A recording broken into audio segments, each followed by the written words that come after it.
여러분, 언론계의 노벨상이라고 불리는 퓰리처상을 한 번쯤 들어보셨을 것입니다.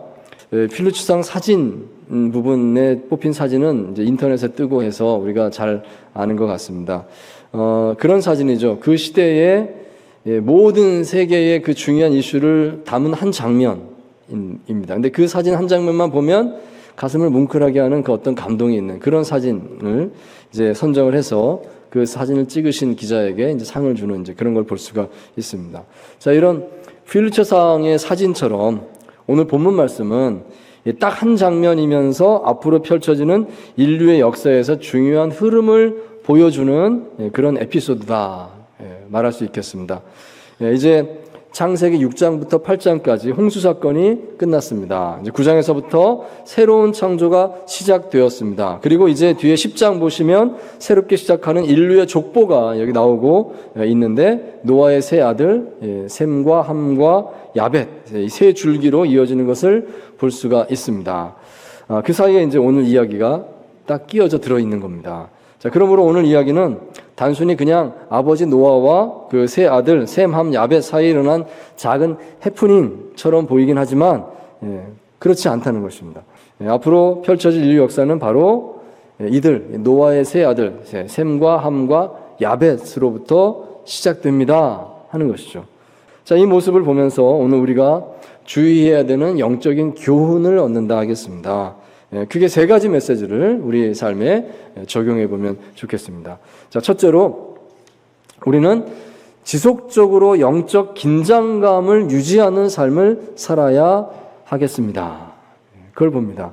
우리는 지속적으로 영적 긴장감을 유지하는 삶을 살아야 하겠구나 생각을 해보게 됩니다. 자, 함께 20절, 21절 말씀 같이 한 번 더 읽겠습니다. 시작. 노아가 농사를 시작하여 포도나무를 심었더니 포도주를 마시고 취하여 그 장막 안에서 벌거벗은지라. 아멘. 노아도 이렇게 실수를 한다는 사실은 그렇다면 우리는 얼마나 더 많이 조심해야 될까입니다. 우리는 더 많이 실수할 가능성이 있지 않겠습니까? 그러니까 우리는 얼마나 더 많이 조심해야 될까? 이런 마음으로 이 본문을 보게 된다는 것입니다. 노아는 그동안 방주를 짓고 방주 안에서 견디는 그 긴 시간 동안 전혀 흔들림이 없었습니다. 그는 그 힘든 과정에서도 자신의 사명을 잘 알고 있었고 빈틈없이 감당했습니다. 하나님께 예배드리고 하나님과 소통함에도 신실했습니다. 자, 그런데 마침내 방주 바깥으로 나오게 되어서 이제 밭을 일구었겠죠. 이제 집을 지었겠죠. 처음에는 고생이 많았을 것입니다. 처음 이제 다 모든 걸 새롭게 시작해야 되니까. 근데 몇 년 지났습니다. 포도나무를 심어서 포도 열매를 거두고 이제 그것을 포도주로 만들기까지는 한 적어도 3년, 5년은 이상이 걸린다고 합니다. 그런 정도의 시간이 걸린 겁니다. 자, 그때에 이제 모든 게 좀 안정됐구나, 이제 괜찮구나라고 느낄 때에 그때 노아의 마음이 흔들렸다는 것입니다. 그동안 꼭 잡고 있었던 긴장하면서 계속해서 하나님 붙들고 나왔던 그 손을 슬며시 놓기 시작을 한 겁니다. 그러다가 이제 실수를 한 거죠. 노아는 세상을 대표하는 사람으로서 이 아담이 그랬던 것처럼 노아는 영적으로 제사장 역할을 맡고 있었다 말할 수 있습니다. 레위기 10장에 보시면 그런데 제사장은 술을 마시지 말라라고 권면하고 있습니다. 또한 출애굽기 20장에 따르면 제사장은 제단에 오를 때 하체가 드러나는 일이 없도록 조심하라라고 되어 있습니다. 그래서 제단에 층계도 만들지 말라 그랬습니다. 잘못하다가 하체가 드러날 수 있으니까. 그러니까 하나님께서 그걸 신경 쓰라고 말씀을 하셨다는 거예요. 그렇다면 노아도 그것을 알고 있었어야 맞습니다. 노아도 제사장이었다면 하나님의 그 마음을 느꼈다면 지켰어야 맞지 않겠습니까? 그런데 노아는 삶의 여건이 편안해졌을 때 자신의 사명을 잠시 잊었습니다. 술을 마시기 시작을 했습니다. 어느 날 술에 취해서 너무 술을 많이 마셔서 그만 정신을 잃고 하체를 드러나게 되는 이제 정말 제사장으로서 적절하지 않은 그런 모습을 보이고 말았다 하는 것입니다. 여러분, 이것은 오늘 우리 신앙생활에도 적용되는 바가 있다 하겠습니다. 많은 분들이 비슷한 고백을 합니다. 과거에 힘들고 어려웠던 시절에는 오히려 신앙생활을 더 잘했어요. 그럽니다. 없는 시간 쪼개서 예배 드리려고 애쓰고 정말 내가 매일 기도해야지, 경건의 마음을 지켜야지, 그래서 매일 시간 정해놓고 성경 읽고 기도하는 시간 지키고 어려워도 막 계속 그렇게 노력을 하지 않았습니까? 자, 그런데 시간이 흘러서 이제는 편안해졌습니다. 여유도 많아졌습니다. 그런데 보니까 예전만큼 그런 열심이 없어요. 우리가 신앙생활을 정말 잘하려고 하면요, 편안할 때를 기다려서는 안 되겠습니다. 편안할 때를 기다려서 편안해지면 잘해야지가 아니구나 하는 생각을 해보면 좋겠습니다. 오히려 삶이 바쁠 때, 시간 쪼개서 예배 나오고 말씀 보고 기도하고 막 그렇게 해야 될 때, 그때 더 은혜가 있다는 것을 꼭 기억하시기 바랍니다. 자, 두 번째로 오늘 본문이 또 우리에게 주는 교훈이 있다면, 죄를 경계하는 마음을 잃지 마십시오 하는 것입니다. 죄를 경계하는 마음 잃지 마십시오. 자, 22절, 23절 두 절 말씀 함께 읽겠습니다. 시작. 가나안의 아버지 함이 그의 아버지의 하체를 보고 밖으로 나가서 그의 두 형제에게 알림해 셈과 야벳이 옷을 가져다가 자기들의 어깨에 메고 뒷걸음쳐 들어가서 그들의 아버지의 하체를 덮었으며 그들이 얼굴을 돌이키고 그들의 아버지의 하체를 보지 아니하였더라. 아멘. 자, 함이 먼저 이 아버지 이 노아의 벌거벗은 모습을 봤다 되어 있습니다. 그런데 그런 아버지 하체를 보게 됐을 때 그는 당장에 그것을 덮어주거나 그러지 않았습니다. 나가서 자기 형제들에게 말했습니다. 아버지가 지금 이런 상태다. 이렇게 이제 말을 한 겁니다. 그러자 셈과 야벳이 그 이야기를 듣고 이제 옷을 가져다가 뒷걸음쳐 들어가서, 그러니까 절대로 아버지 하체를 보지 않으려고 노력을 했다는 겁니다. 뒷걸음쳐 들어가서 덮어드렸어요. 그리고 끝까지 보지 않았다. 이제 성경에 이제 이렇게 적혀 있습니다. 자, 그러자 나중에 이제 노아가 잠에서 깨서 이제 그 모든 사실을 알고는 함의 아들 가나안을 저주했다. 이렇게 되어 있는 겁니다. 여기서 우리가 좀 궁금한 게 생깁니다. 이게 도대체 무슨 뜻일까? 잘못은 함이 한 것 같은데, 함이 아버지 하체를 보고 뭐 형제들에게 알리고 막 이랬지 않습니까? 그런데 이 노아는 깨어나서 함이 한 일을 듣고는 함의 아들 가나안을 저주를 하는 겁니다. 왜 저주를 가나안에게 할까? 이런 생각을 해보게 되는데요.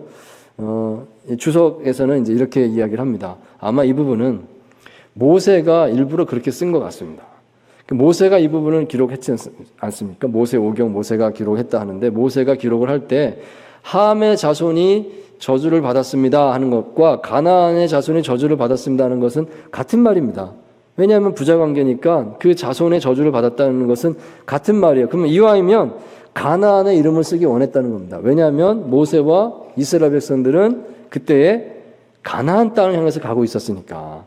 그래서 그 가나안이 이 가나안이야 라고 생각하면서 읽을 수 있게끔 아마도 거기 일부러 가나안의 이름을 넣었을 것이다, 이렇게 본다 하는 것입니다. 그래서 가나안이 들어갔구나 이제 생각을 해보면 좋겠고요.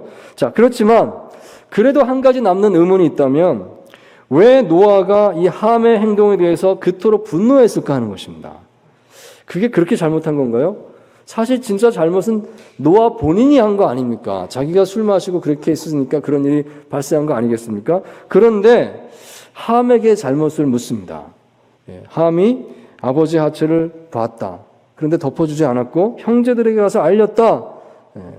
그래서 이제 그 형제들이 와서 덮어드리게 됐는데, 과연 그렇게 한 함의 행동이 자손 대대로 저주를 받을 만큼 잘못한 걸까요? 도대체 뭐가 잘못된 것일까? 우리는 궁금해지는 것입니다.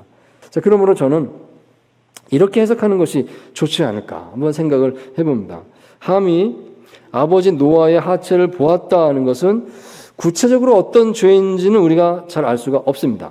기록돼 안 되어 있으니까. 그렇지만 그것은 분명히 심각한 죄인 것만은 틀림이 없습니다. 하는 행동을 보면 그렇습니다. 저주를 했으니까요. 자, 그런데 우리가 여기서 눈여겨봐야 될 점은, 함이 그 죄를 짓지 않을 수 있는 자유가 그에게 있었다는 사실입니다. 그 부분을 좀 부각해서 보면 좋겠습니다. 처음에 그가 그 죄의 유혹을 받았을 때 그때 혼자 있었습니다. 그는 재빨리 그 자리를 피할 수도 있었겠고 또 자기 형제들이 한 것처럼 아버지를 덮어주는 행동을 할 수도 있었을 것입니다. 그런데 그의 선택은 그렇게 하지 않았구나 하는 것입니다. 함은 그렇게 하지 않았구나. 셈과 야벳은 어떻게든지 그것을 피했고 덮어드리려고 애썼고 그들은 그런 죄를 짓지 않았습니다. 근데 함은 아무런 의식이 없었습니다. 내가 잘못하고 있구나 하는 생각도 없었습니다. 그냥 했다. 이 점을 좀 눈여겨보기 원한다는 것입니다. 창세기 39장에 보시면 요셉은 애굽의 보디발 장군의 집에 팔려가서 거기서 이제 종살이를 하지 않습니까? 근데 거기서 이 보디발 장군의 아내의 유혹을 받습니다. 요셉이 젊고 잘생겼었던 것 같습니다. 그러자 이 보디발 장군의 아내가 음란한 사람이었던 것 같죠. 이 요셉을 유혹을 했는데 요셉은 어떻게 했는가 하면 그 자리를 피했다라고 되어 있습니다. 아예 가까이 가지도 않았다. 완전히 피해 다녔다. 그럼으로써 요셉은 자기 자신을 지켰다라고 이제 거기 적혀 있습니다. 요셉은 무엇이 죄인 줄을 알았고 그 죄를 짓지 않기 위해서 피할 줄 알았습니다. 그런 지혜가 있었습니다. 자, 그런데 오늘 본문의 함은 그런 지혜가 없었구나라는 보는 거죠. 없었구나. 그는 그게 죄라는 사실을 잘 인지하지도 못할 정도로 무디어져 있었고 피하지 않았습니다. 그것이 함의 문제가 아니었을까. 자, 여기서 이 함이 아버지 하체를 보았다라고 적혀 있는데 이 보았다라고 하는 단어가 라아라고 하는 말이거든요. 라아라는 말인데 이 말이 그냥 우연히 잠깐 힐끗 봤다 이런 뜻은 절대 아닙니다. 이 라아라고 하는 말은 목자가 양을 돌보다 할 때 쓰는 말이거든요. 목자가 양을 본다 할 때 라아라고 씁니다. 같은 본다는 뜻인데 목자가 양을 본다는 데 쓰는 거 보면 이거는 상당히 열심히 잘 보는 걸 뜻하는 뜻입니다. 잠깐 봤다는 뜻은 아닙니다. 그러니까 이 아버지의 하체를 봤다 할 때도 그냥 본 정도는 아니겠구나 하는 생각을 이제 해보게 되는 겁니다. 이 말은요, 이 함이 죄의 유혹에 대해서 단호히 뿌리치지 못하고 끌려가고 있구나 하는 것을 생각을 하게 하는 것입니다. 함은 자신의 의지로 그것을 해결하는 것이 아니라 형제들에게 미뤘습니다. 너희들이 좀 어떻게 해봐라. 나는 모르겠고 이렇게 되는 거죠. 미뤘습니다. 이건 죄에 대해서 미온한 태도를 가지고 있구나 하는 것을 알 수가 있습니다. 창세기 4장 7절에 보시면 하나님께서 가인에게 이런 경고를 주셨습니다. 네가 선을 행하면 어찌 낯을 들지 못하겠느냐? 선을 행하지 아니하면 죄가 문에 엎드려 있느니라. 죄가 너를 원하나 너는 죄를 다스릴지니라. 아멘. 너는 죄를 다스려라. 하나님께서 우리 사람에게 그런 마음을 주셨다는 거죠. 이게 죄다 하는 것을 느끼는 마음을 주셨다는 것이고 그런 느낌을 받을 때 죄를 다스려라. 죄를 안 지을 수 있도록 피할 수 있는 능력을 사람에게 주셨구나 하는 것을 우리가 알 수 있다는 겁니다. 그렇다면 우리 자신에게도 이것이 적용되겠죠. 우리도 뭔가 어떤 상황 속에서 이거 죄다 하는 느낌이 올 수가 있겠고요. 그러면 내가 이것을 하지 말아야지, 피해야지라는 생각을 충분히 할 수 있다는 겁니다. 그러면 여러분 그때에 그것을 피할 수 있기를 바랍니다. 그렇게 해야지. 그렇게 안 하니까 이것이 함처럼 대대로 이것이 저주가 되는구나 하는 것을 우리가 생각을 해볼 수가 있겠습니다. 죄를 지으면 부끄럽게 되는 것이죠. 아까 노아가 그랬듯이 죄를 지으면 부끄럽게 되는 것이죠. 이 부끄러움이 있다는 것을 아시고 죄의 유혹이 올 때 단호하게 결단하고 피할 수 있는 우리 될 수 있기를 축원드립니다. 자, 세 번째로 영적인 복이 가장 큰 복임을 생각하십시오 하는 것입니다. 영적인 복이 가장 큰 복이구나 하는 것을 본문을 보면서 생각을 해보게 됩니다. 자, 24절에서 27절까지 말씀을 다시 한번 같이 읽겠습니다. 시작. 노아가 술이 깨어 그의 작은 아들이 자기에게 행한 일을 알고 이에 이르되 가나안은 저주를 받아 그의 형제의 종들의 종이 되기를 원하노라 하고 또 이르되 셈의 하나님 여호와를 찬송하리로다. 가나안은 셈의 종이 되고 하나님이 야벳을 창대하게 하사 셈의 장막에 거하게 하시고 가나안은 그의 종이 되게 하시기를 원하노라 하였더라. 아멘. 자, 여기 이제 노아가 마침내 모든 사실을 알고 나서 이 아들들에게 저주와 축복을 내리는 걸 봅니다. 저주만 한 게 아닙니다. 셈과 야벳에게 또 축복을 했다 되어 있습니다. 당대의 노아는 한 집안의 가장일 뿐만 아니라 또한 인류의 대표로서 하나님의 제사장 역할을 한다라고 이제 볼 수가 있다 말씀드렸는데요. 이 제사장의 권위로서 이제 축복을 하고 저주를 하는 겁니다. 노아가 함의 아들 가나안을 저주했습니다. 너의 후손은 형제들의 종들의 종이 될 것이다 그랬습니다. 종들의 종이 된다. 노예의 노예가 된다. 그러면 얼마나 강조한 것인 걸 알 수 있죠. 너의 후손은 비참하게 살게 될 거다. 이런 말을 한 것이고요. 그러니까 정말 저주입니다. 그리고 셈과 야벳에게는 축복을 줍니다. 야벳은 창대하게 될 것이다 말하죠. 그러면서 관계를 말합니다. 셈의 장막에 거하게 될 것이다 말하고요. 또 가나안은 야벳에게도 종이 되고 셈에게도 종이 될 것이다. 이렇게 말합니다. 자, 이 족보 안에서 가장 많은 분량을 차지하고 파란만장하게 기록된 족보가 어딘가 하면 바로 함의 자손의 족보입니다. 뜻밖이죠. 종이 돼서 살아라 그랬는데 바로 다음 장 넘겨보면 가장 파란만장하고 가장 역동적인 삶을 사는 게 함의 자손들입니다. 10장 8절 이하에 나오는 니므롯 같은 사람은요, 고대의 용사였다라고 되어 있습니다. 하나님 앞에서 사냥꾼이었다 이렇게 적혀 있습니다. 즉 이게 무슨 말인가 하면 그들은 힘을 의지하고 살았습니다는 것입니다. 힘이 셌습니다. 그래서 그 힘으로 많은 사람들을 거느렸고 제국을 이룬 것이죠. 그들이 이룬 제국이 거기 이름들이 나오고 있습니다. 이제 그 제국이 나중에 뭐 바벨론 막 이렇게 되는 이제 그런 제국의 땅이 되는 것이죠. 그렇게 되었다. 자, 그런데 중요한 것은 오늘 9장에서 이미 먼저 복선을 깔아준 겁니다. 하나님께서는 그렇게 힘을 의지하고 사는 그런 문화를 좋아하지 않는다는 것입니다. 그런 것을 좋아하지 않는다. 하나님 뜻이 아니다 하는 것을 먼저 말씀하시고 계신다는 것이죠. 그걸 이제 알려주는 겁니다. 자, 반면에 야벳은 9장 27절 보시면 창대할 것이다 이렇게 말씀하셨어요. 노아의 입을 통해서 말씀하신 거죠. 창대할 것이다. 이들은 세상에서 잘되고 부유하게 될 것이다. 그런 말입니다. 지식적으로, 경제적으로 다른 사람보다 탁월하게 될 것이다. 이게 야벳의 후손의 복입니다. 부럽죠. 세상적인 성공이 보장되어 있으니까 참 좋습니다. 윤택하게 안락하게 살게 될 것입니다. 자, 그리고 그 다음에 나오는 말이 모든 함의 후손은 야벳의 후손의 종이 될 겁니다. 이렇게 되어 있습니다. 그러니까 힘을 의지하고 사는 사람들은 한때 잘 나가고 세상을 지배하는 것 같지만 결국은 세상을 창대하게 하시는 하나님께서 주신 그 복을 누리는 사람들의 종이 되고 말 겁니다. 이렇게 얘기를 합니다. 경제적으로 또 문화적으로 지식적으로 성장해서 그렇게 문명을 이룬 사람들이 결국 힘을 의지하는 사람들을 지배하게 될 겁니다. 이렇게 볼 수 있는 것이죠. 자, 그렇지만 또 한 가지 중요한 것이 이들은 다 함께 셈의 장막에 살게 될 것입니다. 말하는 겁니다. 야벳도 역시 셈의 그늘 아래 살게 될 겁니다. 자, 그럼 셈은 어떤 축복을 받은 것인가? 여기 9장 26절에 이렇게 말합니다. 셈의 하나님 여호와를 찬송하리로다 말합니다. 셈의 하나님 여호와라는 말이 있죠. 그를 찬송하리로다. 즉 셈은 하나님을 믿는 신앙의 문화를 이룬 사람들이다 하겠습니다. 아, 신앙의 문화로구나. 하나님 믿는 영적인 복을 받은 사람들이로구나 알 수가 있죠. 세상 문명의 화려함을 그 윤택함의 복을 입은 사람들은 이 영적인 복을 입은 사람들의 그늘 아래 살게 될 것입니다. 이야기합니다. 아무리 세상에서 문화적으로 발전했고 부유하게 되었다 할지라도 신앙이 없으면 아무것도 아니지 않느냐. 하나님 믿는 신앙이 최우선이고 가장 고귀한 것이다 하는 것을 그 순서를 정해주고 있다 하는 것입니다.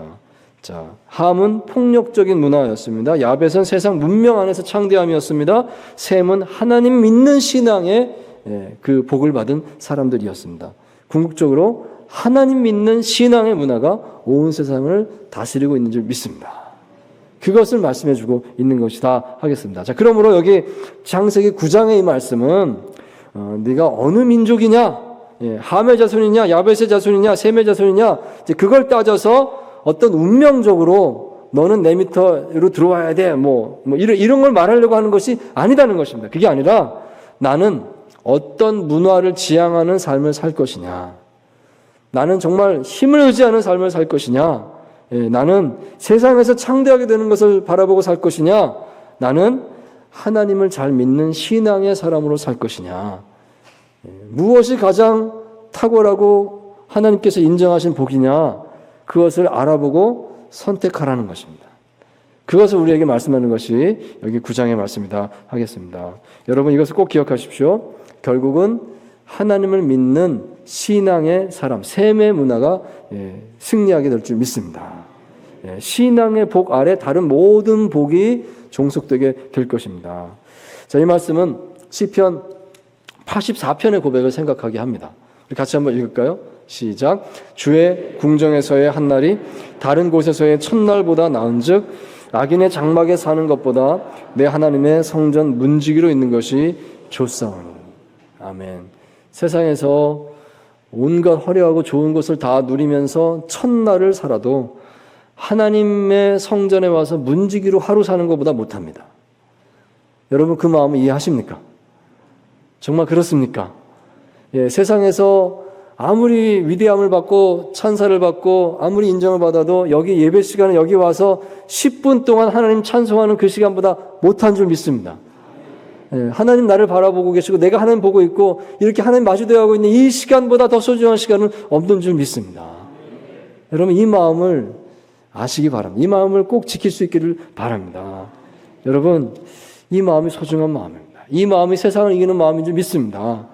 모르는 사람들은요 우리를 향해서 그렇게 말합니다. 왜 그 일요일날 황금 같은 쉬는 날 교회 갑니까? 이해가 안 돼요. 이렇게 말할 것이죠. 왜 소득의 10분의 1을 모아서 뭐 좋은 일 있다고 그걸 뭐 하나님께 드린다고 그러니까 이해가 안 돼요. 세상 사람들은 그럴 겁니다. 하지만 성경은 분명히 가르쳐주고 있습니다. 그 삶이 복된 삶입니다. 하나님을 알고 하나님께 시간을 드릴 줄 알고 나의 모든 것이 하나님 것입니다 고백할 줄 알고 하나님께 쓰임받을 줄 아는 삶이 진정으로 복된 삶이고 세상을 누리는 삶인 줄 믿습니다. 제가 지지난주에 기도응답을 이제 받았다 이런 얘기하면서 신학대학원의 원로 교수님 차를 운전하게 됐습니다. 그래서 제가 소명을 받고 목사의 길을 가게 됐습니다. 이제 이런 말씀을 잠깐 나눴는데요. 그때 이제 차를 몰고 가면서 차 안에서 교수님 얘기를 많이 이런저런 얘기를 많이 들었던 것이 지금도 생각이 납니다. 근데 교수님께서 한 번은 이런 얘기를 해주셨어요. 은퇴하신 교수님이니까 경험이 많으신 거죠. 학교에서 매년마다 신입생을 새로 선발하지 않습니까? 그럼 신입생 선발할 때 면담을 하는 시간이 있습니다. 면접을 하는 거죠. 근데 면접을 할 때 앞으로 이제 목사님이 되실 분들이다 해서 그 선발하는 신학대학원이니까 얼마나 더 세밀하게 질문하고 응답하고 뭐 이런 시간들을 가지지 않겠습니까? 그래서 교수님께서요 보니까 너무나 특별하신 분이 한 분 오셨더랍니다. 신입생으로 왔는데 그 이력서를 보니까 이력이 너무나 좋은 거예요. 미국의 최고 명문 대학의 졸업생인 수재가 한 분이 이제 목사님이 되신다고 이제 오셨어요. 보면서 교수님께서 이렇게 질문을 하셨다고 합니다. 자네 아깝지 않나? 그런 학력 다 내려놓고 목회자의 길을 간다고 왔는데 손해본다는 생각이 들지 않나? 이렇게 질문을 하셨더랍니다. 그랬더니 그 학생이 답을 했는데 그 교수님이 지금도 내가 생각나 하면서 얘기하시는데 저도 그것이 생각이 납니다. 그 학생이 이렇게 답을 했다고 합니다. 하나님은 결코 손해보지 않으실 겁니다. 이렇게 답을 했답니다. 하나님은 결코 손해보지 않을 겁니다. 여러분 하나님이 손해보지 않는다는 것이 기쁨이 되면 좋겠습니다. 내가 손해본다, 내가 뭐 아쉽게 된다, 이것 때문에 하나님 믿느냐 마느냐 막 그러지 말고 하나님 손해 안 볼 겁니다. 그러면 나는 좋습니다. 여러분 그 마음을 이해할 수 있으면 좋겠습니다. 사랑하는 성도 여러분, 지속적으로 영적 긴장감을 유지하는 삶을 사시기 바랍니다. 그것이 복된 삶입니다. 죄를 경계하는 마음을 지키십시오. 우리는 죄를 이길 수 있습니다. 그리고 하나님 믿는 신앙의 복, 영적인 복이 가장 큰 복이다 하는 것을 생각하시고 그 귀한 복을 붙잡고 사는 것을 기쁘게 살아가시는 저 여러분 되시기를 주의 이름으로 축원드립니다.